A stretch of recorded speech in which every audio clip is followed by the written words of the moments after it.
Notre invité ce matin, Christophe Castaner, ministre de l'Intérieur. Christophe Castaner, bonjour. Bonjour Jean-Jacques. Merci d'être avec nous. 107 tombes du cimetière juif de Westhofen, dans le Bas-Rhin, profanées. Vous allez vous rendre à Westhofen en fin de matinée. Oui, je m'y rends ce matin. D'ailleurs, j'ai invité Jean-Louis Debré, l'ancien président du Conseil constitutionnel, l'homme politique que chacun connaît, à m'accompagner parce qu'une partie de sa famille est enterrée là. 107 tombes profanées avec les croix gammées, la haine à l'état pur, c'est-à-dire qu'aller chercher les morts jusque dans leur tombe pour leur faire payer le fantasme de celui ou de celle ou de ceux qui ont insulté leur mémoire et trahi ce que nous sommes en allant profaner le cimetière. Geste ignoble, scandaleux, révoltant, disait hier soir Jean-Louis Debré. Insulte à la mémoire, à ces femmes et ces hommes qui ont honoré la France. Est-ce qu'on a une idée des auteurs de ce crime? Non, on a une enquête. J'ai mis en place une cellule d'enquête spécialisée de la gendarmerie nationale sur l'Alsace, où depuis quelques mois, on a la multiplication de tags racistes, antisémites, de mise en cause du préfet qui s'appelle Jean-Luc Marx, qui n'est pas juif et qui pourtant, du fait de son patronyme, est mise en cause parce qu'on le considère comme juif. La bêtise à l'état pur qui est marquée ainsi. Donc l'enquête se poursuit et ce matin, je demanderai à ce qu'on me fasse un point précis sur cette enquête. Il n'y a pas de piste sérieuse pour l'instant? Non, je suis honnête avec vous, il n'y a pas de piste sérieuse pour l'instant. Et on voit bien que ce sont quelques individus qui régulièrement vont dans ces lieux déserts au milieu de la nuit où il n'y a pas de vidéoprotection et ça n'est pas forcément souhaitable quand on est en train de se dire qu'il faudrait de la vidéoprotection pour protéger des cimetières. On voit où la folie de certains peut nous conduire. Christophe Castaner, l'antisémitisme est un crime et nous le combattons. C'est ce que disait le président de la République, Emmanuel Macron. Les députés ont condamné hier l'antisionisme aussi.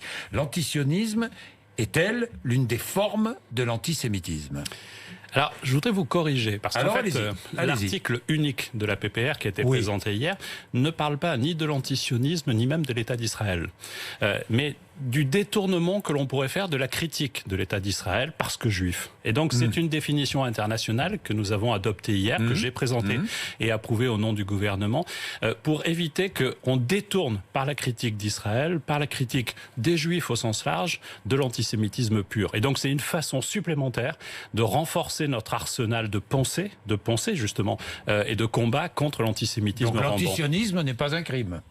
On peut critiquer Israël, et on peut parfaitement critiquer Israël, et d'ailleurs la définition qui a été votée vise la possibilité de critiquer Israël dans sa politique étrangère, dans sa politique nationale, à condition que ce soit du même niveau de critique que si on décide de critiquer les États-Unis ou la France. Or on voit bien, et c'est la particularité d'Israël, que certains masquent derrière la critique d'Israël de l'antisémitisme primaire.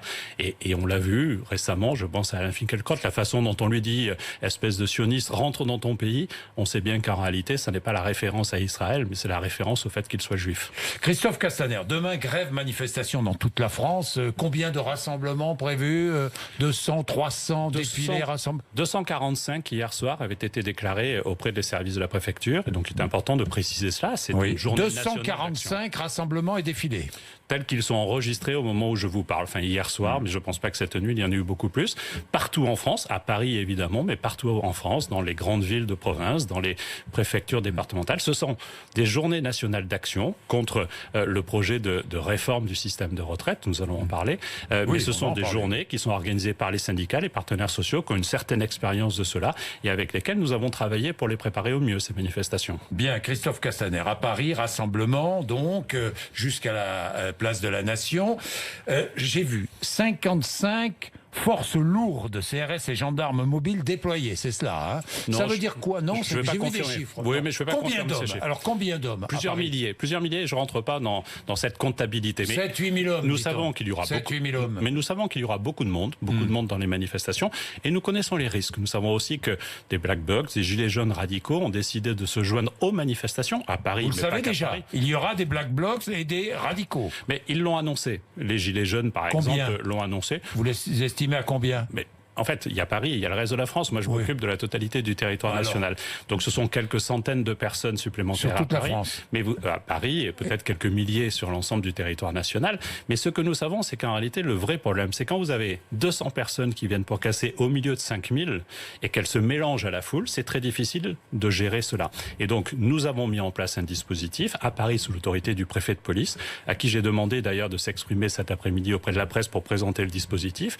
Mais je demande aussi au préfet de jouer la transparence dans notre organisation, parce que nous la devons, cette transparence, aux Français et aux journalistes qui nous sollicitent, pour faire en sorte que nous fassions face à ce risque-là. Il y aura une mobilisation importante, syndicale, et il y aura aussi des risques. Nous devons faire face à ces risques, et j'ai demandé que, systématiquement, dès qu'il y aura des désordres, des émeutes urbaines, des violences, nous puissions interpeller tout de suite. Il paraît qu'à Paris, seront mobilisés 50% des effectifs disponibles en France. C'est vrai ou pas?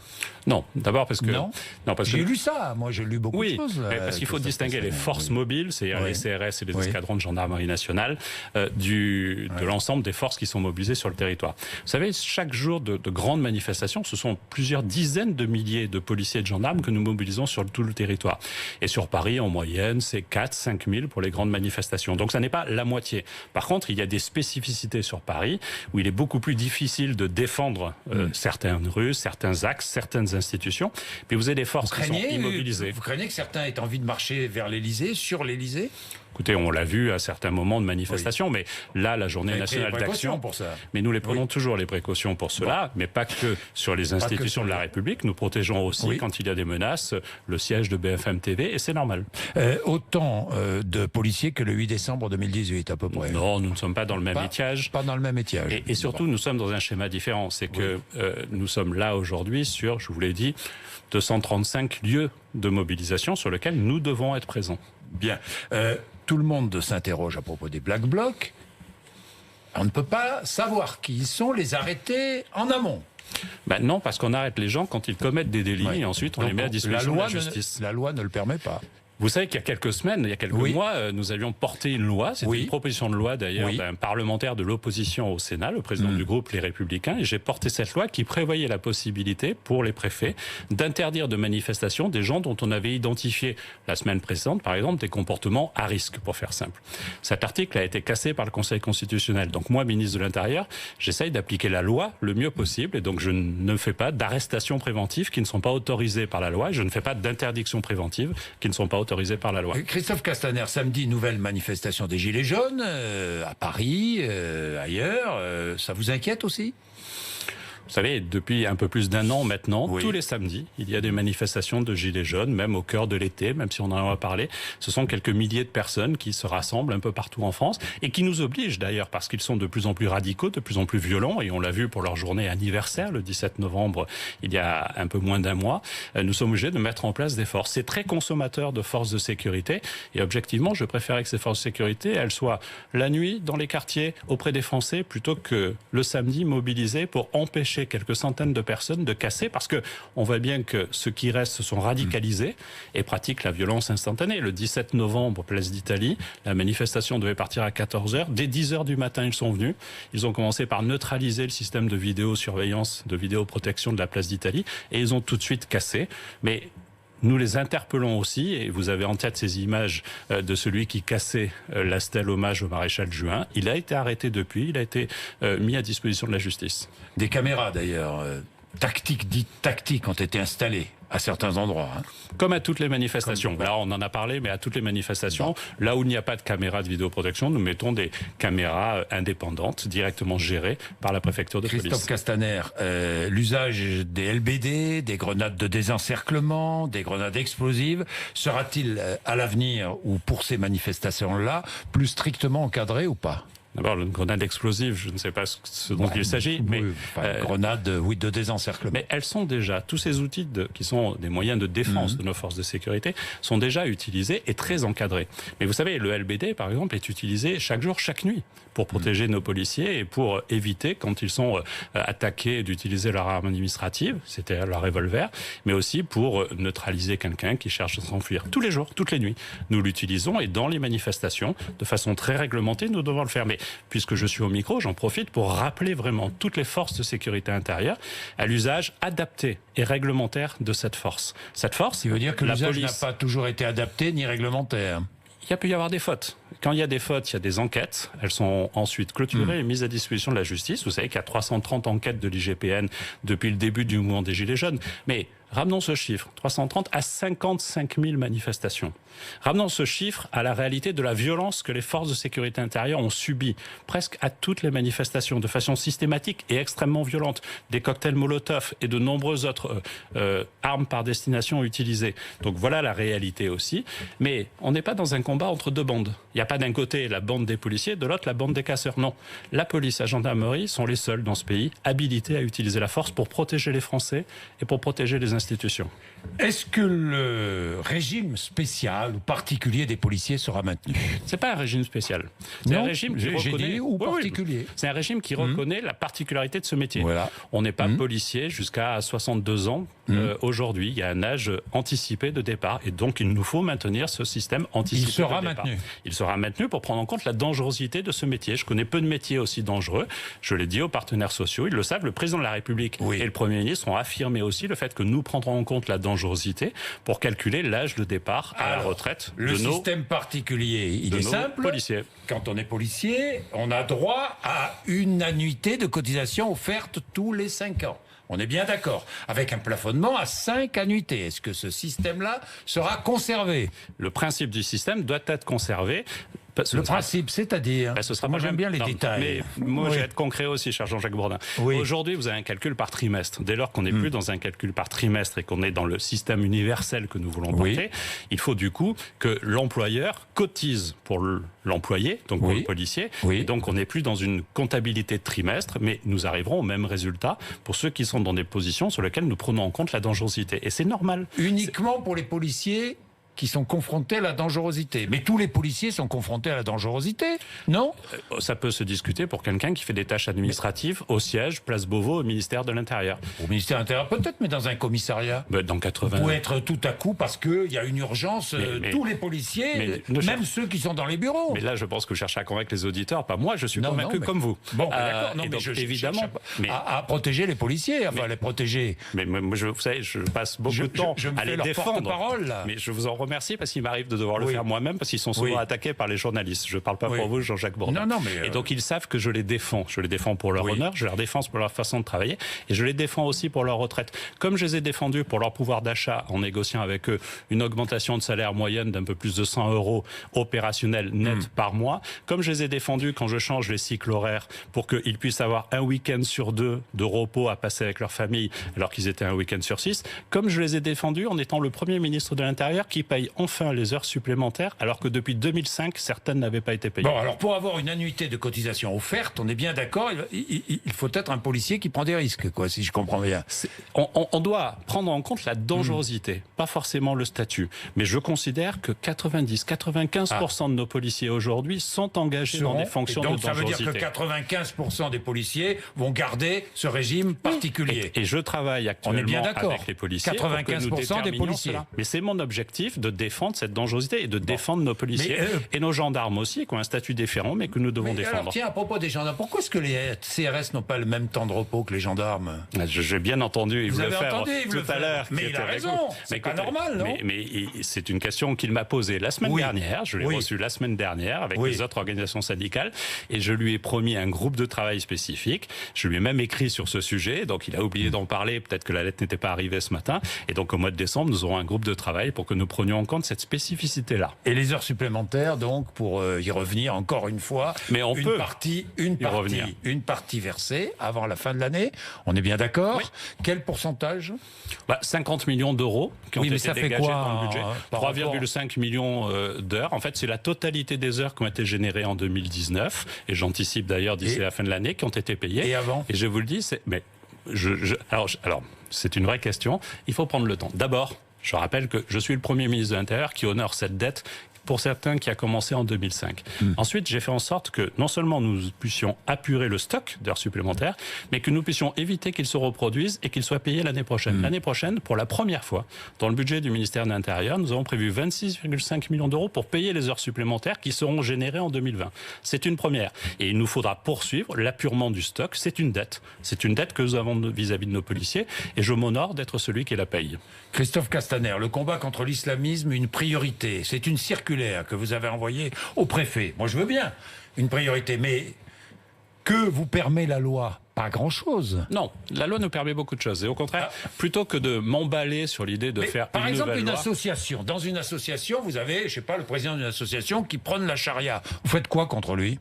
Je peux évidemment le poursuivre, parce que s'il prône la charia, c'est une faute pénale et je dois le poursuivre. Mais vous pouvez dissoudre l'association ? Dans certains cas, si les faits sont caractérisés, oui. Mais l'idée, c'est d'utiliser toutes les armes du droit commun. S'il faut une loi à un moment donné, je suis prêt à faire une loi. Moi, je suis pas. Mais je ne suis pas un ministre qui veut une loi qui porte son nom. On a des outils. Et je le sais d'autant plus... Vous souhaitez une loi qui permettrait quoi ? Permettrait quoi ? S'il faut une loi, qui permettrait quoi ? Moi, je veux dire, avant de vouloir une nouvelle loi, commençons par bien appliquer toutes les lois dont on dispose. Depuis février 2018... Ça veut dire qu'elles ne sont pas appliquées bien. Pas assez. En fait, on peut faire de l'entrave en utilisant tous les moyens. Et c'est ce à quoi j'ai invité les préfets. Surtout que depuis 1 an et demi, nous travaillons sur 15 quartiers identifiés, qui ont été identifiés notamment parce que ce sont des quartiers où, en France, on a eu le plus grand nombre de jeunes qui sont partis faire le djihad, la guerre en Irak ou en Syrie. Et sur ces 15 quartiers, on a demandé aux préfets, à toutes les autorités, de travailler ensemble et d'utiliser tous les moyens possibles pour lutter contre l'islamisme. Attention, l'islamisme, ça n'est pas l'islam. L'islam, c'est une religion, c'est une culture que je respecte et que je défends. L'islamisme, c'est un système politique d'hommes, pour l'essentiel, qui considèrent qu'il y a des valeurs supérieures à la loi de la République, c'est le texte religieux et c'est la religion. Mais ils pourront continuer à le considérer librement et même à véhiculer ces idées-là. Mais je vais donc finir. Dans ces 15 quartiers, nous avons par exemple fermé près de 133 commerces, parce que nous savions qu'ils étaient liés à l'islamisme rampant. Nous avons fermé 13 lieux de culte, parce que nous savons qu'il se pratiquait en son sein des prêches qui n'étaient pas conformes aux valeurs de la République. Nous avons fermé 4 écoles, 8 associations, des clubs de sport, des associations prétendument culturelles. En gros, nous avons mis tous les moyens dont nous disposons pour faire en sorte que l'islamisme recule et que la République revienne. Et c'est cette méthode-là que j'ai demandé aux préfets, en les réunissant tous, jeudi dernier, à Beauvau.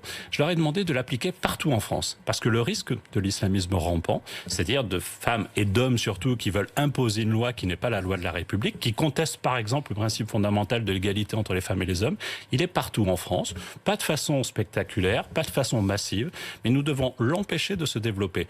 J'ai posé le principe que l'islamisme, c'est-à-dire ce régime politique qui veut se heurter, qui veut remplacer la République, est mon adversaire et doit être l'adversaire de tous les préfets, de tous les recteurs, de tous les acteurs de l'État. Et on doit combattre, mais on doit construire aussi. Quand j'ai réuni les préfets, j'ai invité Jean-Michel Blanquer, ministre de l'Éducation nationale, parce que l'école, c'est majeur. Et la déscolarisation dans ces quartiers, on la constate, elle est réelle.